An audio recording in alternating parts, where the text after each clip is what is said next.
오늘 해볼 이야기는 현 웹소설 시장의 가장 큰 문제에 대한 이야기입니다.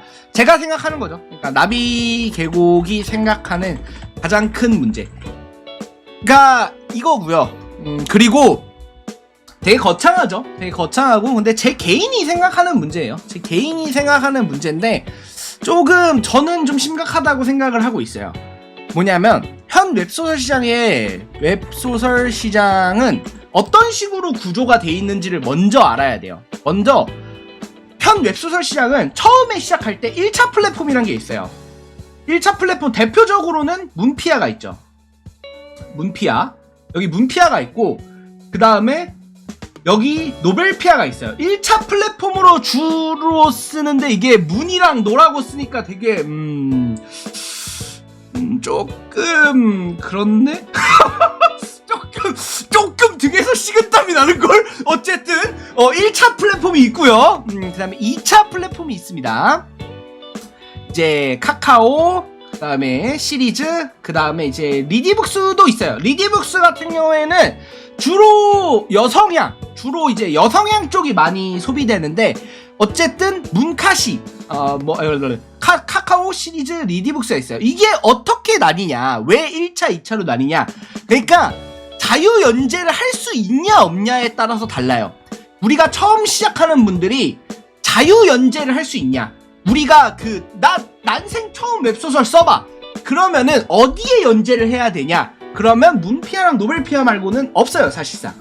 그러면 왜 이렇게 됐냐, 그게 그 다음에 카카오 시리즈 리디북스는 그럼 어떻게 들어가야 되나요? 이러면은 출판사를 끼고 들어가야 되죠. 출판사를 끼거나 아니면 여기에 직접 투고를 하거나 직접 투고하는 것도 방법인데 지금 시장 자체가 직접 투고를 그렇게 선호하지 않아요. 플랫폼도 선호하지 않고요. 문피아 다른 쪽도 다 출판사도 선호하지 않습니다. 어쨌든 자, 이런 경우가 됐어요. 그래서 이제 문제는 처음 들어오는 사람은 문피아랑 노벨피아에서 이제 써야 된다고 했잖아요. 그러면 1차 플랫폼에서 잘 되는 작품이 여기에서도 잘 돼야 돼요. 왜냐면 1차 플랫폼에 있는 이 성공한 작품, 얘네들 입장에서 얘는 뭐냐면 검증기예요. 검증기. 너 문피아에서 성적 잘 나왔어? 너 노벨피아에서 1위를 찍었다고? 오케이, 그 정도면 합격 들어오게나, 이런 식으로 하는 거랑 그런 이미지가 됐죠. 어쨌든 출판사랑 들어가서 대부분 카카오 시리즈를 먼저 가려고 하니까. 그러면 여기서 잘 되는 작품이 여기서도 잘 돼야 돼요. 뭔 말인지 아시겠죠? 근데 대부분의 경우는 사실 잘 되긴 하는데 이제 문제가 있어요. 그러니까 여기서 선호하는 거랑 점점 달라지기 시작하는 거죠. 이게 가장 큰 문제예요. 이게 2차 플랫폼이 카카오 시리즈가 있어요. 그 다음에 1차 플랫폼이 그 다음에 문피아, 노벨피아가 있습니다. 일단은 여기서 문제는 노벨피아 같은 경우에는 좀 왜예요. 왜냐면 여기서 노벨피아 같은 경우에는 여기는 좀 독자적인 세계관이 있어요. 여기는 굉장히 이 안에서만 주로 소비되는 독자적인 취향과 성향이 있단 말이야. 근데 문제는 심지어 여기는 정액제야. 편당이 아니야. 정액제의 특징은 뭐예요? 정액제의 특징은 타는 대로 가기가 힘들어. 작가님, 저 노벨피아 작품 카카오 온 거 봤는데요? 작가님, 저 노벨피아 작품 카카오에서 온 작품 그 몇몇 개 서비스 되던데? 맞아요. 말 그대로 몇몇 개가 서비스가 되죠. 몇몇 개가 서비스가 될 뿐 실제 대부분의 작품은 서비스 되지 않고 있습니다. 문피아에서 성공하게 되면 문피아 작품 같은 경우에는 시리즈로 거의 바로 들어가요. 노벨피아랑은 달라요. 그러니까 노벨피아에서 몇몇 성공한 작품들이 카카오 가는 횟수보다 문피아 작품이 시리즈를 가는 횟수가 훨씬 더 많습니다. 그리고 거기서 받을 수 있는 이벤트나 이런 것들도 훨씬 많아요. 어쨌든 그런데 그러면 사실 노벨피아를 좀 제외하고 나면은 문피아 말고는 없어요. 문피아 말고는 사실상 좀 바로바로 이렇게 2차 플랫폼으로 갈 수 있는 가지가 되는 플랫폼이 없단 말이야. 그런데 이 문피아 문피아조차 지금 괴리가 발생하고 있어요. 어떤 괴리가 발생하고 있냐? 카카오 시리즈에서 선호받는 작품이 있어요. 여기서 선호받는 작품이 있는데 그거랑 문피아에서 선호받는 작품이랑 조금씩 달라지고 있어요. 이게 테이스티가 바뀌고 있어. 그러면 어떻게 되냐면 2차 플랫폼을 가기 원하는 사람은 자기가 맞지도 않은 1차 플랫폼에서 성적을 내기 유의미한 성적을 내기 위해서 2차 플랫폼에서 선호받지 않는 장르를 써야 해야 강제로 써서 익혀야 돼요. 이게 되게 큰 문제예요. 예를 들어 카카오 같은 경우에는 완전 현대 판타지보다 약간 탐물, 그 다음에 헌터물, 그 다음에 아직도 이런 게 남아있어요. 이런 식의 요즘에는 탑이 좀 많죠. 이런 것처럼 장르 쪽, 그리고 심지어 정판도 나름 먹히는 곳이에요. 그 다음에 그 시리즈, 여기는 이제 뭐 무협이라던가 아니면은 이제 좀 무협이라던가 아니면은 요쪽도 좀 풀이 넓은 편이죠. 시리즈가 풀이 좀 넓은 편인데 여기도 정판 내지는 뭐 이런 쪽의 작품이 소비가 되는 거예요. 그런데 문제는 1차 플랫폼, 여기를 진입하기 위한 1차 플랫폼에서는 전혀 선호받지 않는 장르야. 그렇기 때문에 되게 문제가 돼요. 왜냐면 신입들은, 그러니까 신규 지망생들은 1차 플랫폼에서 쓸 수밖에 없는데, 그런데 이제 1차 플랫폼이랑 2차 플랫폼이랑 그 선호되는 장르가 달라. 이게 왜냐면 심지어 2차 플랫폼은 상당히 선호되는 장르의 폭이 넓어요. 상대적으로 조금 여러분들도 느끼잖아요. 문피아보다는 카카오나 시리즈가 조금 더 선호되는 장르들이 많아요. 넓죠, 아무래도. 그러면은 어떻게 되냐면 이제 뭐냐면 2차 플랫폼은 1차를 뚫은 놈들끼리의 경쟁이 돼요. 그러니까 1차는 이미 뚫었어. 나는 출판사랑도 컨택도 다 했고, 나는 이제 뭐 심사 같은 거 그냥 이름만 내면 패스할 수 있어. 그러니까 이제부터 다시 배워야 돼. 이제부터 다시 배워서 2차에 맞는 걸로 다시 바뀌어요. 그러니까 그러면 이게 이상해져요. 당연하죠. 이게 뭐냐면 우리가 생각하는 것들은, 우리가 이제 어떤 거냐면, 내가 이런 거랑 비슷해요. 우리가 롤 프로가 되고 싶어요. 우리가 롤 프로가 되고 싶고 롤에 대해서 막 열심히 공부하고 배우고 있는데, 근데 그러려면 발로란트를 배워야 해. 아니, 롤토체스를 배워야 돼. 이게 비유하자면 딱 이런 거야. 롤 프로가 되고 싶은데 롤토체스를 배워서 롤토체스 실력이 존나 좋아야 롤 프로 제한이 오고, 롤 프로가 된 다음에 롤을 다시 배워야 돼. 이거 딱 이런 느낌이에요. 그러니까 너무 극단적인 비유긴 해요. 왜냐면 장르를 바꾼다는 게 사실 아예 게임을 바꾸는 것처럼 다르진 않으니까, 그 정도 차이까진 아니니까 이건 너무 극단적인 비유긴 합니다. 근데 어쨌든 문제의 핵심은 1차와 2차 플랫폼 사이에서 괴리가 발생하고 있다는 거야. 이제 노벨피아 같은 경우는 오히려 나아요. 이게 왜냐면 여기는 장르 고착화가 안 된대. 근데 장르가 문제가 아닌 곳이기도 해.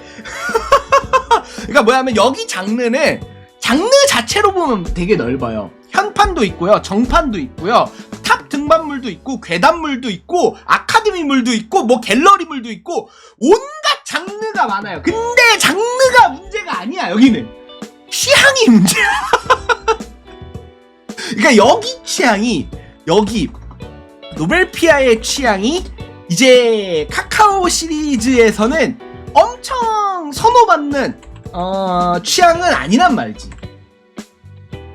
그러면 나는 글을 노벨피아에서 시작했고 여기서 배웠고 여기서 성적을 냈는데 이제 2차 플랫폼으로 가면 다시 해야 해.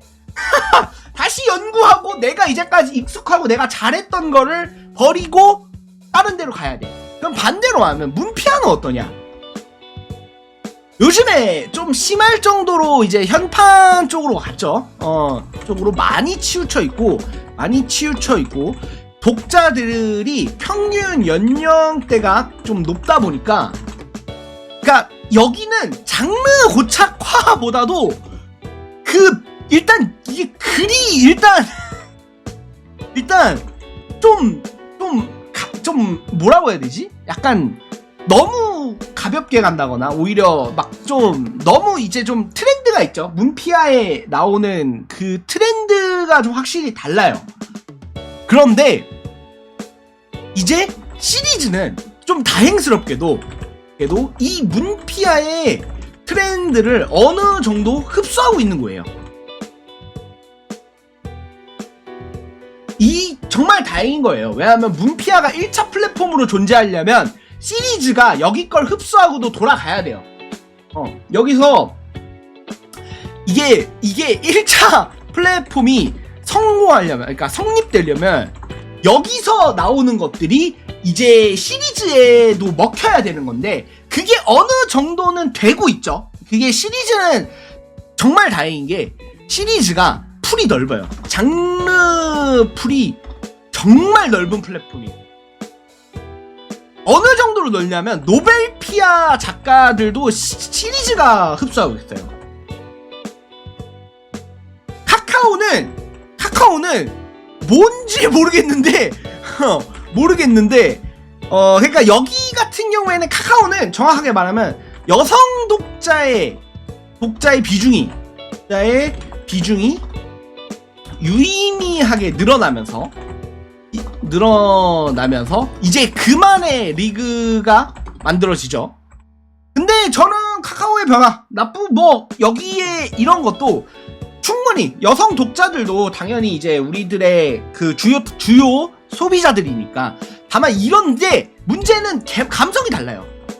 이게 제일 큰 문제예요. 특히 노벨피아는 뭐 말할 것도 없죠.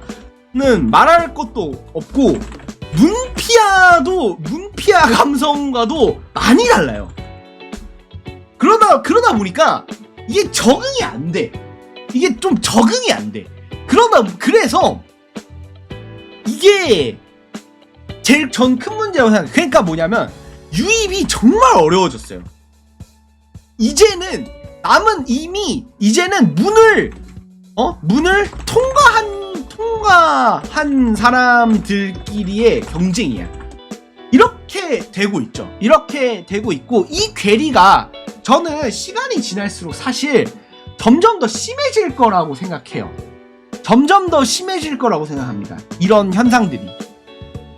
그러면은 뭐 근본적인 해결책이 있냐? 해결책이 있냐? 있습니다. 근데 불가능해요. 이게 사실 뭐냐면 1차 플랫폼이 만들어져야 돼요. 좀 신생 1차 플랫폼이 있어야 돼요. 유의미한 신생 1차 플랫폼이 존재해야 합니다. 만들어져야 하는데 사실 현실적으로 불가능해요. 제가 그 이유에 대해서는 다음 주제에 설명드릴게요. 왜 신생 1차 플랫폼이 만들기가 뒤지게 어려운지. 자, 그거에 대해서는 나중에 얘기 드리고, 어쨌든 중요한 거는 이제 플랫폼 사이에 독점 장벽을 세우기 시작하면서부터 어느 정도는 예고됐던 일이에요. 이렇게 독점 장벽을 세운 지가, 이렇게 완벽하게 독점 장벽을 세운 지 벌써 5년이 넘어가고 있거든요. 5년이 넘어가고 있어. 이렇게 서로서로 독점벽을 세우면서 야, 내 거 니한테 안 줘, 니 거 나한테 안 줘, 안 돼 안 돼 안 돼, 너 우리 플랫폼에서만 연재해, 너 여기서만 연재해 라고 하는 게 5년이 넘어가고 있어요. 점점 그들만의 리그가 시작되는 거죠. 그들만의 리그가 시작되고 점점 고여요. 어쩔 수가 없어요. 이거 풀지 않잖아. 이거는 우리나라 시장이랑 똑같아. 우리나라 경제랑 똑같아요. 그냥 똑같고 일본이랑 똑같고 똑같아요. 그러니까 풀지 않으면 안 됩니다. 이거를 독점벽을 풀지 않으면 어차피 고일 수밖에 없어요. 근데 독점벽을 풀어? 벽을 풀라고?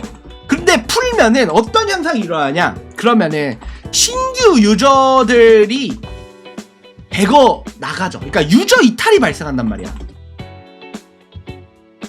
독점벽을 푸는 순간 예를 들어 내가 여기에 서비스 되는 거나 내가 이제 예를 들어 뭐 지금 카카오에서 얘를 잘 나가는 괴담 출근 괴담 출근이 예를 들어 뭐 문피아에서도 노벨피아에서도 그 다음에 뭐 시리즈에서도 리디북스에서도 다 볼 수 있다고 쳐봐. 그러면 카카오 입장에서 좋은 게 뭐야? 뭐가 좋은 건데 카카오 입장에서? 그러니까 독점벽은 플랫폼의 나름의 생존 방식이자 경쟁 방식 중 하나예요. 실제로 이런 거는 엄청나게 비일비재합니다. 넷플릭스 말할 것도 없죠. 디즈니 플러스 이거는 여기서는 디즈니 플러스에서만 볼 수 있어요. 어떤 거는 애플 TV에서만 볼 수 있어요. 어떤 건 넷플릭스에서만 볼 수 있어요. 다 독점벽을 세워요. 모든 플랫폼은 독점벽을 세울 수밖에 없습니다. 그렇지 않으면 경쟁이 안 돼요. 근데 문제는 그렇게 되니까 플랫폼마다 선호되는 게 다르다고. 근데 그럴 거면은 나는 카카오에 가고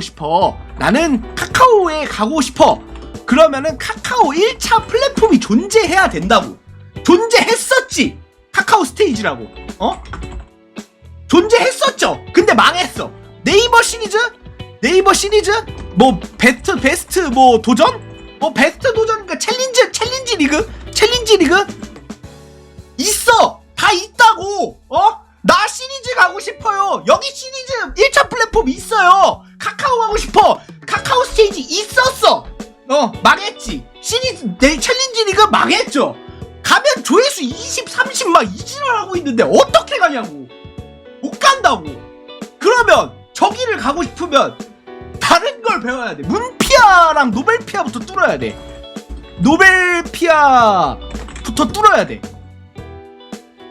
뚫어야 하는데 여기는 카카오랑 시리즈랑 다르대.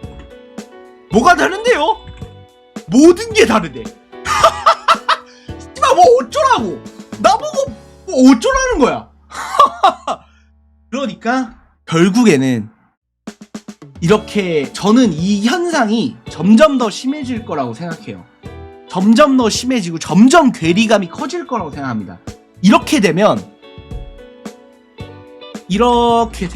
결과적으로는 그 시장 자체가 더 이상 그 신규 유입, 그러니까 작가 유입이에요. 작가 신규 유입이 없으면 결과적으로는 제가 알기로는 신규 유입이 없는, 그러니까 창작자, 공급자의 신규 유입이 없는 시장은 공급자의 신규 유입이 없는 시장은 예외 없이 망했어요. 이거는 확실해요. 공급자의 신규 유입이 없는 시장은 정말 예외 없이 예외!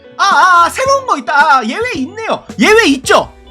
예외 있죠? 뭐가 있냐? 통신사. 통신사 있습니다. 공급자의 신규 유입이 없어도 절대 망할 수 없는 곳이 있었죠. 있죠? 그러니까 원래는 신규 유입이 없는 시장은 거의 예외 없이 망하기 마련인데 좀 이 부분에 대해서 걱정이 되긴 합니다. 뭐 이런 걸 여러분한테 알려드리면서 이상 여기까지 오늘의 이야기를 마치겠습니다. 감사합니다.